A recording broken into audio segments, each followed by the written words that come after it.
5 मई to 7 मई की अगर बात की जाए तो वियतनाम के जो प्रेसिडेंट है टुलाम वो इंडिया को विजिट करने वाले हैं। स्पेशली नरेंद्र मोदी ने खुद उनको इनविटेशन भेजा है कि वो इंडिया को विजिट करें और जो 10 साल का कह लें कि एक पैक्ट साइन है जो कि नरेंद्र मोदी जब खुद वियतनाम गए थे 2016 में उन्होंने साइन किया था, उसको रिन्यू करने का भी टाइम आ गया है। इसके अंदर अगर देखा जाए तो मैरी टाइम के ऊपर डिस्कशंस होगी एंड स्पेशली 5,800 करोड़ के कह लें कि जो डील है ब्रह्मोस मिसाइल्स की वो हम लोगों को दिखाई देने वाली है। और इंडिया ने चाइना को स्नब किया है इसके अंदर कि हम पहले आपके साथ ब्रह्मोस मिसाइल्स की डील करने वाले थे, लेकिन अब कह लें कि हमने वियतनाम को इसके लिए चुना है। एंड स्पेशली अगर देखा जाए तो अगर ये डील हो जाती है तो साउथ ईस्ट एशिया के अंदर आफ्टर फिलीपींस एंड अगर हम इंडोनेशिया की बात करें तो इंडिया के जो ब्रह्मोस मिसाइल्स हैं वो कह लें कि वियतनाम यूज करने वाला है। एंड मोस्ट प्रोबेबली हम लोग बात करेंगे पाकिस्तान की भी कि हम अभी तक चीज फायर की कह लें कि उसी कश्मकश में दौड़ते हुए नजर आ रहे हैं। आखिरकार पाकिस्तानी अवाम को क्या मिल रहा है, हमारी फ्री ट्रेड डील्स हो रही हैं, हमारे जो प्राइम मिनिस्टर्स हैं वो कहीं विजिट करने के लिए जा रहे हैं और पाकिस्तानी अवाम को कितना रिलीफ मिल चुका है। अस्सलाम वालेकुम। वालेकुम अस्सलाम। सर पहले मैंने बात की कि बहुत सारे ऐसे प्राइम मिनिस्टर्स हैं जो कि इंडिया को विजिट करने के लिए आते हैं और उनके खुद के प्राइम मिनिस्टर नरेंद्र मोदी भी बाहर के ममालिकों में जाते हैं, फ्री ट्रेड एग्रीमेंट्स भी करते हैं। अभी रिसेंटली आई थिंक उन्होंने फ्रांस के साथ भी फ्री ट्रेड एग्रीमेंट किया, फिर यूके के साथ भी कर चुके हैं। तो हम फ्री ट्रेड एग्रीमेंट्स क्यों नहीं करें? अभी वियतनाम के साथ भी एक बहुत बड़ी जो ब्रह्मोस मिसाइल्स हैं उनकी डील करने के लिए जा रहे हैं। तो आपको क्या लग रहा है कि इट्स ओके फॉर अस कि इस तरह से जैसे पाकिस्तान चल रहा है इसको चलते रहना चाहिए और इंडिया आगे से आगे बढ़ता जा रहा है? नहीं नहीं, ये तब तक ना हम अपने आप को सही नहीं कर सकते जब तक ये ना हमारी हुकूमत ना इस्टेब्लिश ना हो, मतलब ओके। अपने इस काम क्योंकि ये जो हुकूमत है ना ये अब कुछ लोगों के ये होता है कि ये कैसे आई, ये जो भी वाट जो भी, हम उस पर टॉपिक पर नहीं बात करेंगे क्योंकि ना, क्योंकि हमारा जो मुल्क है ना उसका तकरीबन, क्योंकि ये अमेरिका के मतलब के नीचे कहा जाता है कि ये नीचे उनके दबा हुआ है, ये वो फलान फलान जो भी है ना, इनको ना मतलब के जाते हैं हमारे शबाशी साहब, वो भी बाहर जाते हैं, मतलब के और भी डील्स करते हैं डील जाके? डील करते तो हैं, वो भी कैसे करते हैं वो आपको सारी बात का इनको पता है कि वो कहते हैं कि हम मांग रहे नहीं है, मजबूरी है, ये वो इस वजह से मतलब ना। सीधा सीधा बोल देते हैं। हाँ, सीधा सीधा बोल देते हैं क्योंकि हमारी इधर इकोनॉमी, अब ये इधर जो हमारे इधर क्रैकडाउन लगा हुआ है, ये उधर शॉप वाले बहुत ज़्यादा परेशान है। वो आगे बता रहे थे कि हम ना पहले तो लोग थोड़ा सा घर से लेट आ जाते थे, काम चल जाता होता था, अब हमें ना कोई समझ बूझ नहीं आ रही। और आगे इधर हमारा कॉलेज का बहुत ज़्यादा नुकसान हो रहा है, जो 3 दिन ऑफ होता है, आगे पेपर आ रहे हैं, कुछ समझ से बात बाहर है। और बाकी सारे मुल्क जो हैं वो ठीक ठाक चल रहे हैं, हमारा इधर हम पे पाकिस्तान ज्यादा कहर बरस रहा है। हम पे ये कहर बरस रहा है और पता नहीं ये क्यों बरस रहा है। इस बात का जवाब हमें, हम अगर कोई अगर मंजर यहाँ पे आता है तो वो फिर वो बाद में दिखाई नहीं देता। यही तो आजकल हमारा चल रहा है सारा ट्रेंड। जी, सबसे पहले अस्सलाम वालेकुम। इस पे बात करने से पहले हम ये देखेंगे कि हमारी फ़ॉरेन पॉलिसी कैसी है। ओके।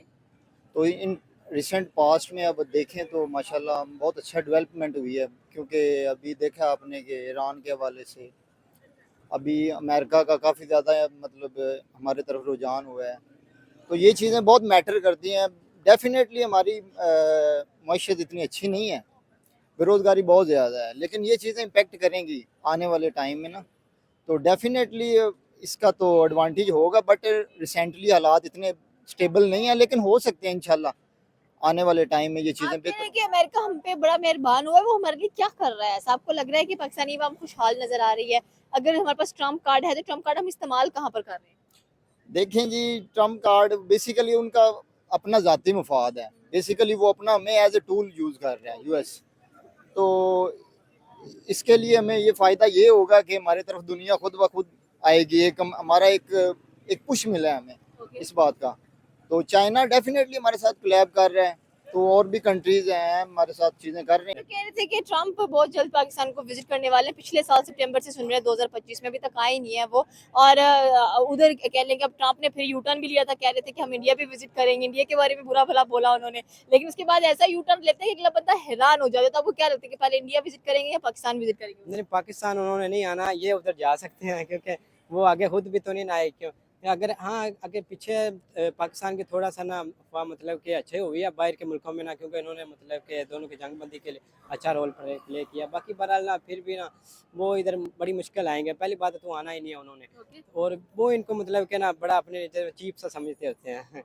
तो मतलब उनके लिए भी प्रेफरेंस इंडिया ही रही कि हमें पहले इंडिया हाँ, विजिट कर सकें। हर वक्त ही प्रेफरेंस इंडिया रही। वो अपनी इंडिया जैसे चाहता है वो अपनी मर्जी से करता है। हम ना उनके नीचे मतलब के दबे हुए, हमने जो काम करना है उनसे पूछ के करना है। अब मतलब कि पेट्रोल वगैरह के जो प्राइसेस हैं वो हमने उनके मुताबिक रखनी होती है। हालांकि वो इंडिया जो है हमसे उसकी आबादी जो है डबल है, डबल ज़्यादा है, ज़्यादा है, ट्रिपल है। ट्रिपल है, क्योंकि दुनिया के दूसरे नंबर पे आता है। हाँ, ऐसे ही है। तो वो इधर पाकिस्तान में जो है ना, जो हमने सब कुछ उनसे पूछ के करना, हम खुद मुख्तियार जब होंगे ना तभी हम आगे बढ़ मतलब सकेंगे। वो कंट्री खुद मुख्तार है, अपना काम खुद करती है, इसको ट्रम्प की जरूरत नहीं है। अभी जैसे कि मैंने बात की ब्रह्मोस मिसाइल्स, कह लें कि उन्होंने चाइना को भी मुंह तोड़ जवाब दिया कि भाई हम आपको नहीं दे रहे, हम वियतनाम को देंगे। तो इतनी ढिठाई तो पाकिस्तान में भी होनी चाहिए अगर इंडिया में है तो। हाँ, ये होनी चाहिए, बहरहाल ना ये बाकी हुक्मरान जो है ना, मतलब कोई भी जो भी आता है ना ऐसा ही करता होता। अभी तक ना कोई भी मतलब हमें दिखा नहीं। जब तक ना पाकिस्तान के जब वाम में है ना, उनमें जब तक इंडिविजुअली शऊर ना आया तब तक यहाँ कुछ नहीं हो अब सकता। तक शोर आ गया, 78 साल तो हो रहे हैं। नहीं ना, ये जो भी जिसका रहता है शऊर उसको मारा जाता है, वो बाद में पता ही नहीं चलता वो कहाँ गया कहाँ नहीं। सही है। तो आपको क्या लग रहा है कि अभी हमारे पास भी कह लें कि अगर वो दिन ब दिन नए डिफेंस के सिस्टम्स खरीद रहे हैं, दूसरों को भी डिस्ट्रीब्यूट कर रहे हैं, कभी वो रफाल जेट्स खरीद रहे हैं, कभी वो अपने अग्नि 6 का एक्सपेरिमेंट कर रहे हैं, कभी वो भी ब्रह्मोस मिसाइल्स खरीद रहे हैं, फिर कह लें कि सबसे बड़ा जो डिफेंस सिस्टम था रशिया से उन्होंने खरीदा, तो वो ये सिस्टम्स कहाँ पे इस्तेमाल करने वाले हैं? वो अपना डिफेंस दिन ब दिन और मजबूत बना रहे हैं। वो जितना मर्जी कर ले डिफेंस, बाकी जो है पाकिस्तान में वो उनके पास है, बाकी उनके पैसा पास। ज्यादा उनके पास, देख हाँ, खरीद सकते हैं। हाँ, पैसा उनके पास है, हमारे पास पैसा नहीं है, हमारे पास जरूरत है बस। मतलब हमारे पास जज्बा है। जज्बा है, जरूरत है, बाकी पैसा हमारे पास नहीं है, वो तो सबको पता है। वो खरीद सकते हैं, बाकी ये है उनके बाहर के जो है ना, दरअसल वो उनके जो है ना नॉन मुस्लिम वो सारे एक में पड़े हैं। हमारे जो है मुसलमान के जो गला काटने पर तुले हुए हैं, फिर हम मतलब कैसे इस काम ला सकते हैं अपनी। चाहिए मुसलमान का साथ दे, नॉन मुस्लिम वो तो इकट्ठे हो जाए, फिर है वो अपने साथ इकट्ठे हुए हैं, हम दोनों को मतलब के अब देखो ईरान और सऊदीया की भी वो भी ये भी था, हालांकि दोनों मुसलमान थे। वो इधर मिसाइल चलाते थे, वो भी अल्लाह अकबर कहते थे, ये भी इधर से, हालांकि दो मुसलमान थे। हाँ, नॉन मुस्लिम इकट्ठे हुए पड़े हैं, और हम मुसलमान आपस में नहीं हो रहे इकट्ठे। अभी इंडिया ने चाइना को भी स्नब कर दिया, मतलब कि उनको कहा है कि हम आपको अपना ब्रह्मोस मिसाइल नहीं देंगे, हम वियतनाम के साथ डील करेंगे। तो इस पर आप क्या कहना चाहते हैं कि इंडिया तो हर मुल्क के साथ बना के रख रहा है, डील्स कर रहा है, अपने ट्रेड की एग्रीमेंट कर रहा है, 890 बिलियन डॉलर्स की उनकी ट्रेड एक्सपोर्ट नजर आती है। जी जी, डेफिनेटली वो काफ़ी ज़्यादा दुनिया की तीसरी बड़ी मईशत है डेफिनेटली। तो हम हमें इन चीज़ों से सीखना चाहिए, बजाय कि जंगों में पड़े हुए हैं। हमारी फॉरेन पॉलिसी डेफिनेटली अच्छी हुई है, चीज़ें बेहतर हुई हैं, बट हमें इस तरफ भी रुझान करना चाहिए। जी जी, ताकि हमारी ट्रेड बढ़े। अगर यूएस के साथ आपने अगर किया, एलओआई किया, तो उससे अपना फ़ायदा लें, अपनी ट्रेड करें डेफिनेटली जी।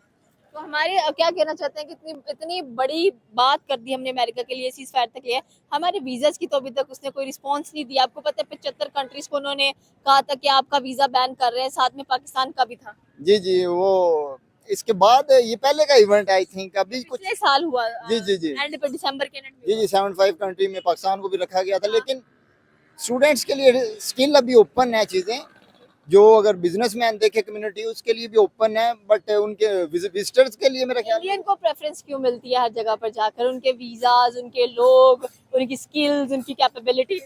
वो एक साजिद तारड़ साहब है हमारे उधर, एक बहुत बड़े बिजनेसमैन, उन्होंने बात की थी, मैंने सुन रहा था। कहते हैं यार यहाँ पे 98% इंडियन स्किल्ड हैं, जो कि बहुत मतलब कोई आपको वर्कर बहुत कम मिलेगा। आप इधर पाकिस्तानियों को देखें, कोई कुछ कर रहा है, कोई कुछ कर रहा है, कोई कुछ कर रहा है। तो डेफिनेटली वो स्किल्ड है, वो टेक्नोलॉजी में बहुत एडवांस्ड है, उनके तालीमी निज़ाम डेफिनेटली बेटर है। तो हमें इस पे काम करना चाहिए, बजाय कि हम ये वीज़ाज के चक्रों में पड़े हुए हैं। अगर आप हमारा माइंड होता है हम जा रहे हैं, हम स्किल पर फोकस ना करें, हम वहाँ पे कोई सफाई का काम कर लें, हम कोई बैगिंग कर लें, ऐसे क्यों नहीं है? अभी भी आपने देखा होगा कि ट्रम्प ने इतनी बड़ी बात कह दी कि भाई इंडिया के हेल होल हमें नजर आता है, और आधे ज्यादा मिलियनियर्स अगर अमेरिका के अंदर तो इंडियंस नजर आ रहे हैं, उनके सीईओज इंडियंस नजर आ रहे हैं। तो ये एक बड़े सोचने की बात है। बिल्कुल बहुत ज़्यादा सोचने की बात है, लेकिन हमारे लोग फिर डेफिनेटली वो चंदा इकट्ठा करने के चक्रों में पड़े हुए हैं, कर्ज लेने के चक्रों में पड़े हुए हैं। उनको इस चीज़ से क्या लेना देना। हमारा तालीमी निज़ाम बेहतर किया जाए, हमारी टेक्नोलॉजी बेहतर की जाए, हमारी आईटी को बेहतर किया जाए, ताकि बच्चे आगे आएँ।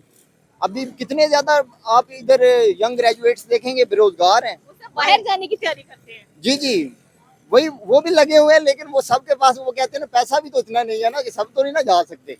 अगर जाते भी हैं तो वहाँ पे उनके पास स्किल नहीं है। वहाँ पे क्या करेंगे? मजदूरी करेंगे डेफिनेटली। कोई ऊबर चला रहा है, कोई कुछ कर रहा है, कोई डिलीवरी कर रहा है, इस तरह के काम कर रहे हैं। तो आपको लग रहा है कि इन फ्यूचर हमें सहूलियत होनी चाहिए हमारी एक्सपोर्ट, हम पे तो 19% टैरिफ भी लगा था तो हम ओके हैं, हमें कोई फर्क नहीं पड़ता क्योंकि हमारी एक्सपोर्ट्स बहुत ज्यादा गिरी हुई हैं, हमें उनको उठाना है, किस तरह क्या करना है, इन्वेस्टर को कैसे लेकर आना है, कंपनीज को कैसे रोकना है।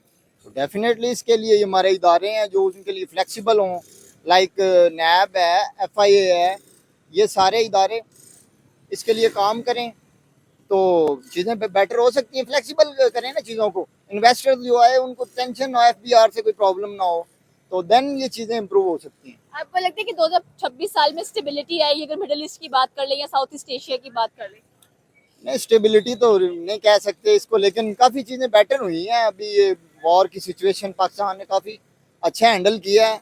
आर्मी ने ख़ास तौर पे हमारा बहुत अच्छा रोल रहा है इस खिते में, जिस पे इंडिया को हार हुई है इस फील्ड में, लेकिन इकोनॉमिकली अगर हम देखें तो हम डेफिनेटली वीक हैं। ठीक है। हाँ ओके, जी। ये थी पाकिस्तानी अवाम की राय कि जिस तरह अगर देखा जाए तो डेफिनेटली सी बात है हमें अपनी एक्सपोर्ट्स को इंक्रीज करना है, मिडिल ईस्ट के अंदर या साउथ ईस्ट एशिया के अंदर पाकिस्तान का एक नाम उभरता हुआ दिखाई दे रहा है। मजीद बाकी ममालिक अगर वेस्ट की बात करें तो उसमें भी पाकिस्तान के पासपोर्ट को प्रायोरिटी मिलनी चाहिए। आपकी क्या राय है नीचे के कमेंट सेक्शन में बता सकते हैं, हमारे चैनल को सब्सक्राइब करना बिल्कुल मत भूलिएगा। तो मिलता है अगले वीडियो में, अल्लाह हाफिज।